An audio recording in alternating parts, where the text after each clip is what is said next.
So in this final video, in our unit on influencing the political environment, we're going to be briefly discussing the discussion case Political Action by the U.S. Steel Industry 2015 to 2018. So just giving you some of the background of this case, the steel industry plays a crucial role in America's domestic economy and foreign policy. It's the root of the manufacturing sector, very important to the country's foreign policy interests. However, following an influx of foreign-produced steel, production in American steel mills dropped by as much as 40%, and more than 12,000 jobs were lost around the time of 2014-2015.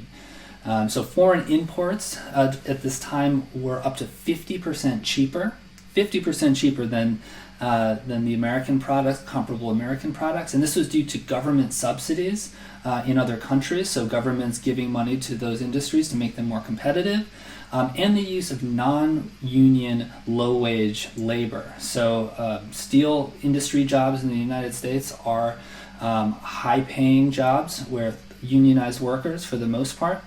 And so that was a large source also of the discrepancy in price. So foreign imports are really cutting into the American domestic market, and that was a problem for a lot of companies. So in 2015, American steel companies launched a multifaceted and well-funded political strategy to seek government protection.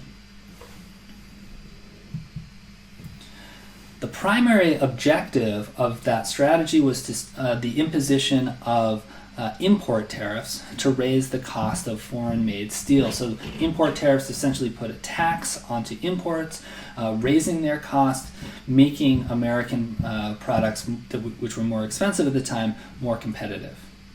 Okay, so what was the political strategy? Well, it involved a number of tactics. Corporate executives testified before congressional committees, right? So this would be part of an information strategy. So providing information to members of Congress, hey, here's what's going on in our industry. You may not even be aware. Let us tell you the ways in which foreign competition is hurting us, perhaps ways in which we think foreign competition is unfair, that those prices are low due to these issues of low-wage, non-union labor and government incentives, and et cetera, that American companies just can't compete with. Okay, so providing information through congressional testimony was one tactic. Industry associations also increased their political action committee campaign contributions. So to particular members of Congress who might be willing to side with them on this issue, right? Industry associations and their associated PACs providing campaign contributions says, hey, we're willing to help you in your re-election. What do you think about trying to help us? That's the incentive there, right? And in addition to that, corporate executives were encouraging their employees to sign petitions.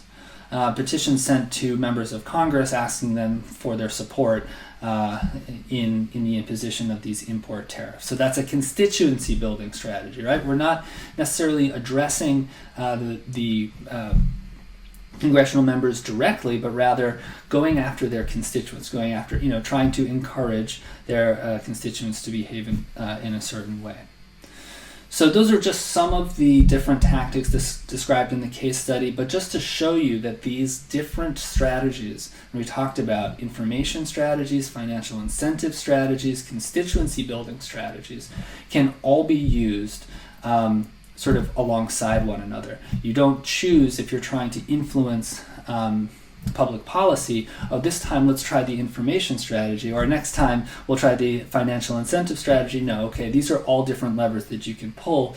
It's really just about mixing them in the right way, and of course having the resources to do all of that. So what was the outcome? In 2017, President Trump announced that he would impose a 25% tariff on steel imports. So the steel industry did get what it wanted. There, however, was some controversy around this.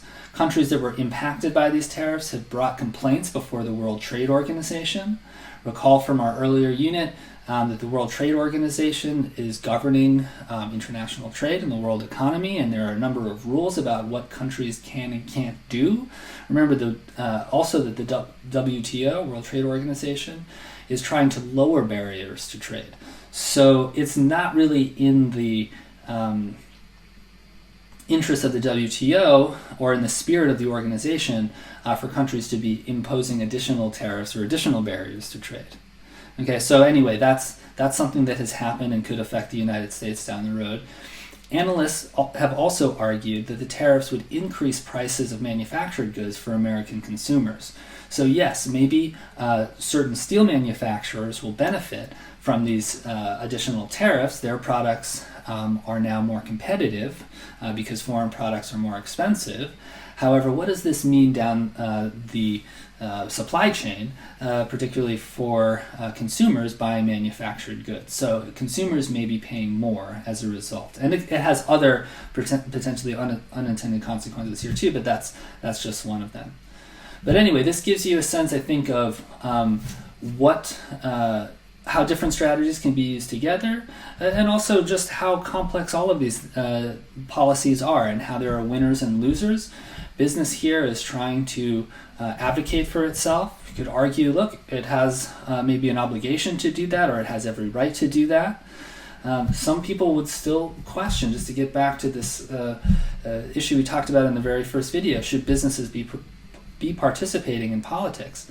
If the American steel companies have more resources than, let's say, consumer advocates, well, they might be able to steer policy that's more in their direction. They win, consumers lose. It's not that simple, but I just want to point out that this is the kind of debate that people have in mind, or this is the kind of case that people have in mind when they talk about, should business be participating in politics.